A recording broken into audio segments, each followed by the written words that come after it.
Mesdames et messieurs, mes préférables professeurs, mes respectables et aimables étudiants, étudiantes, apprenants, stagiaires, apprentis, tout le monde, salut.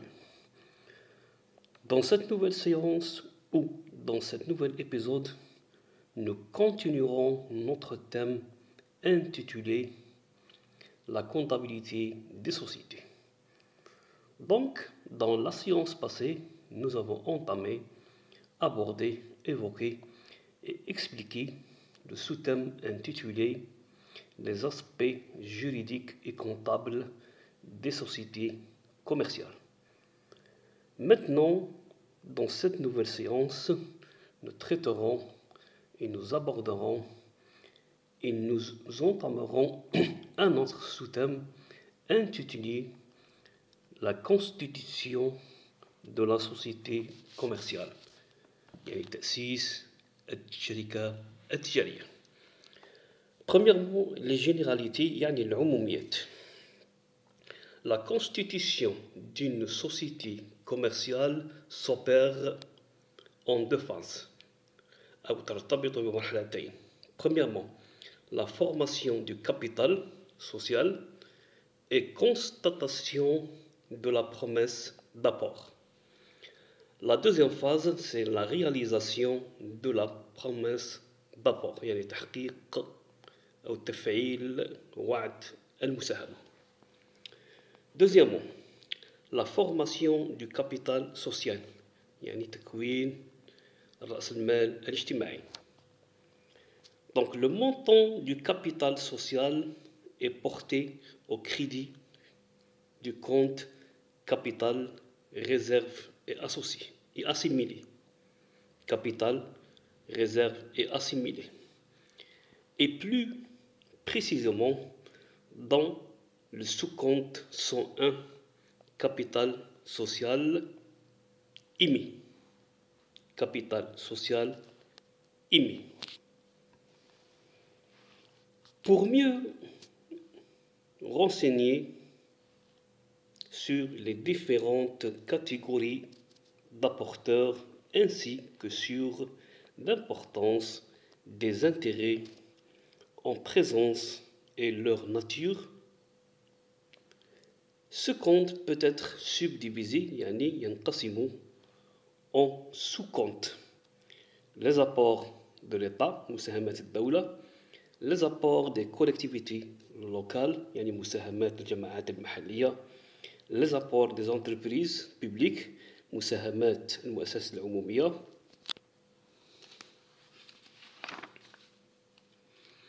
les apports des sociétés privées, مساهمات الشركات الخاصة, les apports des particuliers, يعني مساهمات الخصوصيين الخواص إلى غير ذلك. Cependant, il serait recommandé à ce que les deux derniers comptes, c'est-à-dire les apports des sociétés privées et les apports des particuliers, soient subdivisés en, premièrement, les apports des sociétés privées des nationaux, les apports des sociétés privées étrangers et les apports des particuliers nationaux et les apports des particuliers étrangers.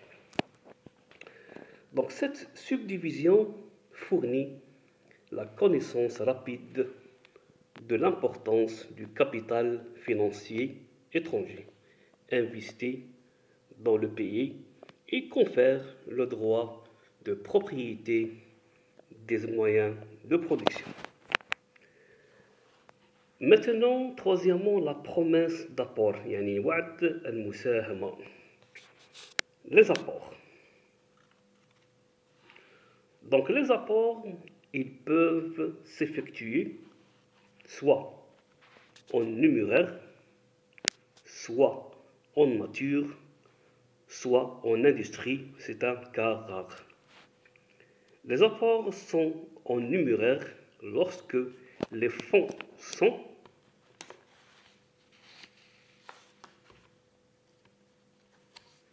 sont remis en espèces, يعني نقدا, ou au compte courant في الحساب الجاري de l'établissement chargé de leur réception. Donc les apports sont en nature maintenant lorsqu'il s'agit de biens meubles et immeubles, يعني الأملاك العقارية والمنقولة. Corporel ou incorporel, يعني معنوية أو مادية, ou alors des marchandises أي سلع. Ils sont évalués par un commissaire aux apports. Donc les apports en industrie, le troisième type, sont dénués de tout aspect matériel, puisqu'ils ne représentent qu'un savoir-faire. Par exemple, un ingénieur qui propose ses compétences et son expérience. Ces apports sont très rares car difficiles à évaluer en termes d'apports.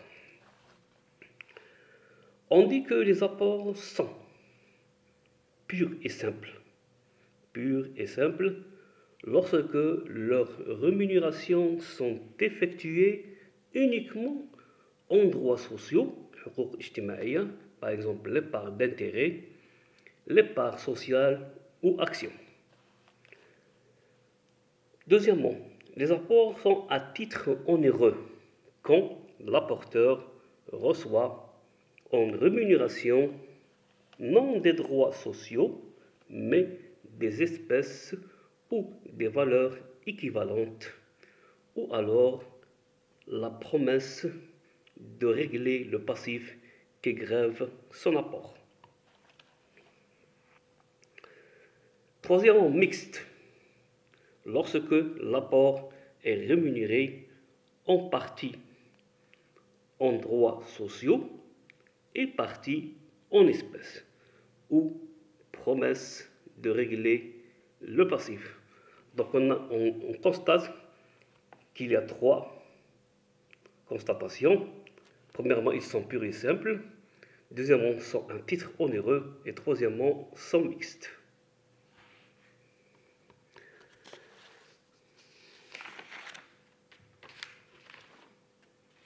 Maintenant, on va présenter un exemple. Une société est constituée d'un capital de 2 millions de dinars. Monsieur X apporte des bâtiments industriels pour 1 million de dinars. Monsieur Y apporte sa situation d'actifs composés de matériel et outillage pour 500 000 dinars, de matières premières pour 400 000 dinars et des créances clients pour une valeur de 50 000 dinars. Monsieur Z, ses apports sont grevés d'une dette de 60 000 dinars envers des fournisseurs. Monsieur Z apporte 110 000 dinars d'espèces ou numéraires. Donc, on va éclairer cet exemple. A. Les apports de X et de Z sont purs et simples. Les apports de X et de Y et de Z sont purs et simples. B. L'apport de Y est mixte, puisqu'il est composé de quoi? De 890 000 dinars d'apports purs et simples. On a 500 000 plus 400 000 plus 50 000 moins 60 000 d'apports à titre onéreux. Donc 900 000, 950 000, moins 60 000, on trouve 890 000. Donc, les apports en espèces se font. Donc, مساهمات عن طريق النقدية.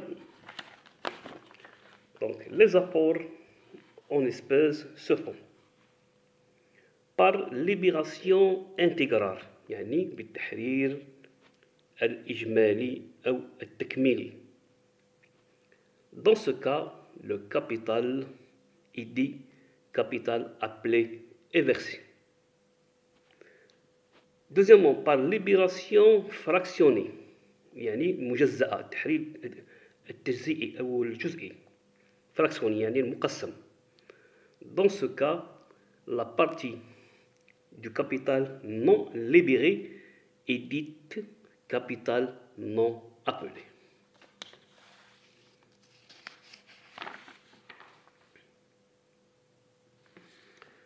Donc maintenant, la constatation de la promesse d'apport.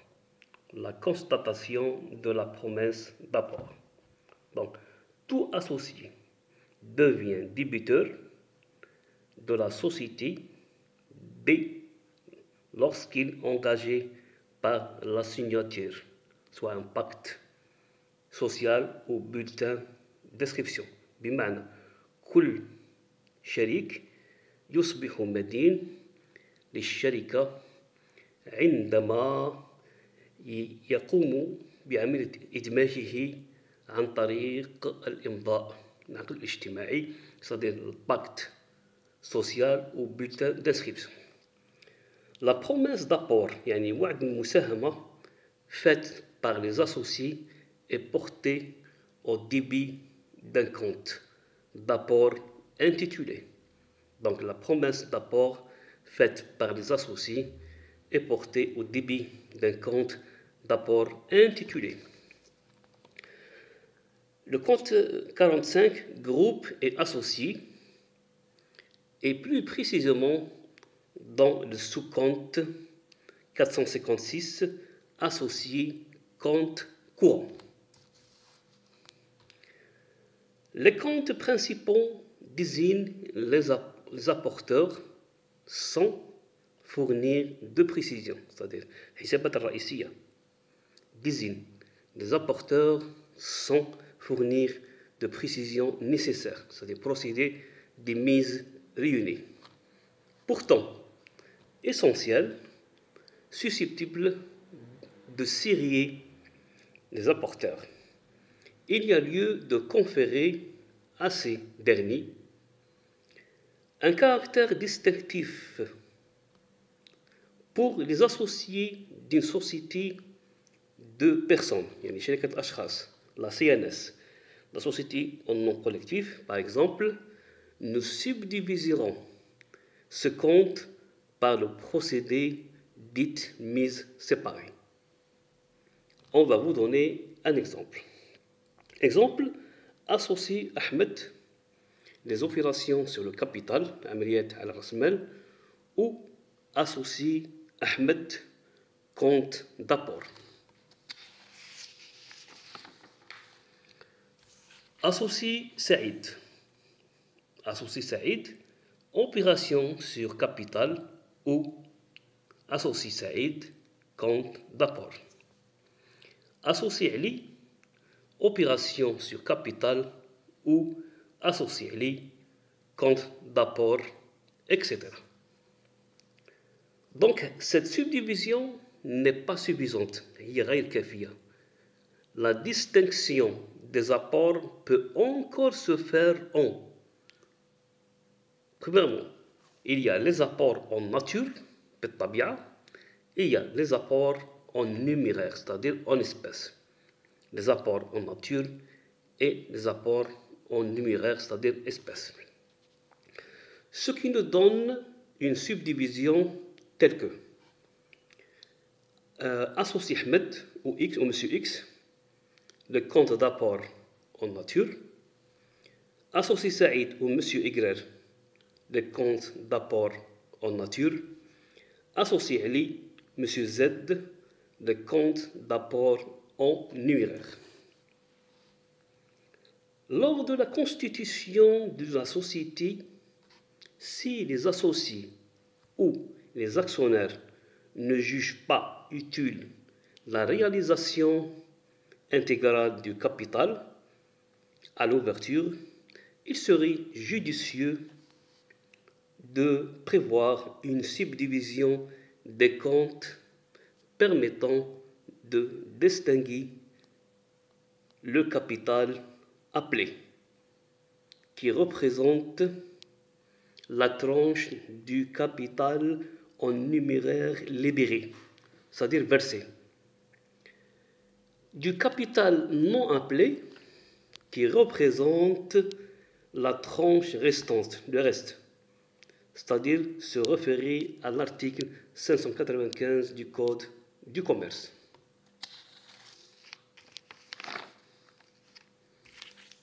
Dans le cas d'une libération fractionnée, يعني تحرير مقسم du capital, le système financier comptable, dans sa nomenclature, a prévu le compte 109, capital souscrit non appelé. Capital souscrit non appelé, le compte 109. Capital souscrit non appelé. En contrepartie, le compte d'apport peut être subdivisé parallèlement en sous-comptes suivants. Les associés ou les actionnaires, capital appelé, les associés ou les actionnaires, capital non appelé. C'est-à-dire, le premier, c'est-à-dire le versement ou la libération intégrale. Deuxièmement, la libération fractionnée, non appelée. Remarque, ne pas confondre libération, qui est le fait pour un associé d'apporter effectivement, yani فعليا, à la société la part du capital qu'il s'est engagé à fournir. Maintenant, avec la souscription, qui est seulement l'engagement, بمعنى الالتزام بالتحرير, c'est-à-dire l'engagement de libérer. Donc, et seulement l'engagement de participation في المشاركة pour une certaine somme à la formation du capital. Quatrièmement, la réalisation des apports. La réalisation des apports. Les comptes d'apport sont crédités des comptes d'actifs, lesquels enregistrent les valeurs apportées à la société. S'il y a eu reprise du passif à payer pour un apporteur, le compte d'apport est débité par le compte du passif concerné. Enfin, on vous remercie de votre suivi, de votre attention, de votre patience. Nous espérons que ces règles et ces notions sont bien maîtrisées, comprises et assimilées. On vous remercie aussi de votre soutien. Dans la séance prochaine, Inch'Allah, nous continuerons notre thème concernant la constitution de la société commerciale. Merci beaucoup. C'était avec vous le professeur M. Kifif Mohamed.